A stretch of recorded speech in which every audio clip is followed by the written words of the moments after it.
Hey guys, আসসালামু আলাইকুম। চলে এলাম নতুন একটা ভিডিও নিয়ে। আজকে আমি যে ভিডিওটি তৈরি করব সেটা হচ্ছে একটা অর্গানাইজার বক্স। যেই বক্সে কিনা তোমরা চাইলে তোমাদের হেয়ার ব্যান্ড থেকে শুরু করে হেয়ার ক্লিপ, সেফটি পিন বা কানের দুল বা জুয়েলারি যে কোনো কিছু রাখতে পারো সাজিয়ে গুছিয়ে। তো আমাদের ঘরে কিন্তু এরকম অসংখ্য বক্স পড়ে থাকে, বা মিষ্টির বাক্স বলতে যাই বলো না কেন, তারপর শুজ বক্স, আমরা কিন্তু সেগুলি ফেলে দিই। তো সেই বক্সগুলো ফেলে না দিয়ে আজকে আমি তৈরি করব একটা অর্গানাইজ বক্স, যেখানে কিনা আমি রাখবো কিছু টয়েস। আর এই টয়েসগুলো গুছিয়ে রাখার কারণে আমি সহজেই বক্সগুলো থেকে খেলনাগুলো নিয়ে আমি যে কোনো কিছু তৈরি করতে পারবো। এই বক্সটা বানানোর জন্য আমি নিয়েছি একটা মিষ্টির বক্স। চাইলে তোমরা যে কোনো সাইজের ছোট বড় বক্স নিতে পারো। যেহেতু এটা বক্স অলরেডি তৈরি করাই আছে, তাহলে তোমাদের ঝামেলাটা কমই হবে বানাতে। এছাড়া তোমরা যদি চাও তোমাদের ইচ্ছে মতো কোনো বক্স খুঁজে না পাও, তাহলে সেক্ষেত্রে তোমরা কার্টুন দিয়ে বা মোটা যে কার্টুন যে পেপার সেগুলো দিয়েও বানিয়ে নিতে পারবে। তো আমি এই বক্সটার উপরে ফেভিকল গ্লু দিয়ে, পেপার দিয়ে জাস্ট বক্সটা উপরে যে লেখালেখিগুলো আছে সেগুলো হাইড করে দিব, যাতে একটু একটা কালারের বক্সটা দেখতে সুন্দর লাগে, যাতে এক কালার দেখা যায়।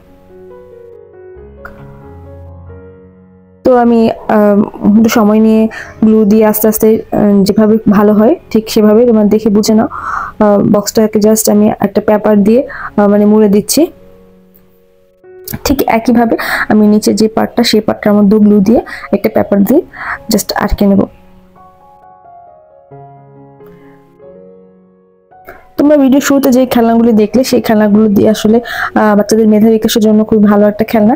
এই খেলনা যেগুলি, একটা হচ্ছে স্কোয়ার শেপ, একটা হচ্ছে রাউন্ড শেপ, একটা ত্রিভুজ শেপ, বিভিন্ন ধরনের ছোট ছোট স্টিক আছে। সেই স্টিকগুলোর সাথে খেলনাগুলোকে জোড়া লাগিয়ে সাইকেল, ঠেলাগাড়ি, দোলনা, তারপরে বাস্কেটবলের যেই বাস্কেট, তারপরে বিভিন্ন ধরনের অনেক কিছু বানানো যায় খেলনাটা দিয়ে।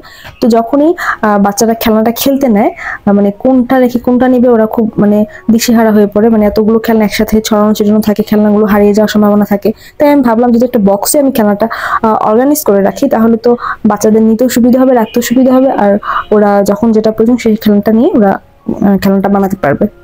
তো এই জন্য আসলে হঠাৎ করে আমার মাথায় আইডিয়াটা এলো যে আমি একটা বক্স তৈরি করে নিতে পারি, যেখানে খেলনাগুলোকে আমি ভাগে ভাগে ভাগ করে রাখবো অর্গানাইজ করে। তো সে থেকে আর কি আমার এটা বানানো। তাই ভাবলাম তোমাদের সাথে ভিডিওটা শেয়ার করি, তাহলে কিন্তু তোমরা এরকম বাসায় বানিয়ে নিতে পারো। আর সেখানে যদি শুধু খেলনা রাখবে তা না, আমি তো ভিডিও শুরুতেই বললাম তোমরা চাইলে যে কোনো কিছু রাখতে পারো গুছিয়ে। তা আমার প্রায় লাগানো হয়ে গেছে বক্সটা।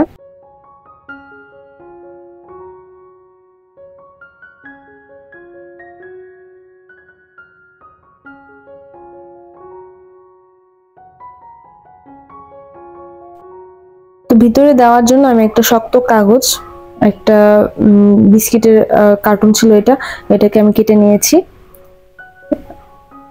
কেটে গ্লু দিয়ে জাস্ট মাঝখানে দুইভাবে এভাবে কেটে মাপ মতো আমি জাস্ট বসিয়ে দিচ্ছি। এটা খুব একটা ইজি বিষয়, যা তোমাদেরকে বিস্তারিতভাবে দেখালাম না, ভিডিওটা বড় হয়ে যাবে। তো এরপরে দেখো আমি যেভাবে খেলনাটা গুছিয়ে রাখার প্ল্যান করলাম, মানে করেছিলাম, সেভাবে খেলনাটা আমি গুছিয়ে রাখছি।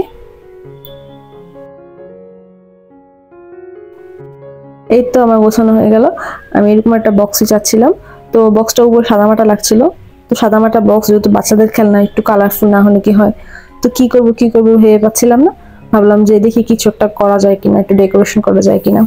তো বক্সটাকে আমি একটু লিখে দিলাম টয় বক্স, যাতে খেলনাটা দেখলেও ওকে বুঝতে পারে যে এটা আসলে খেলনার বক্স, এই আর কি।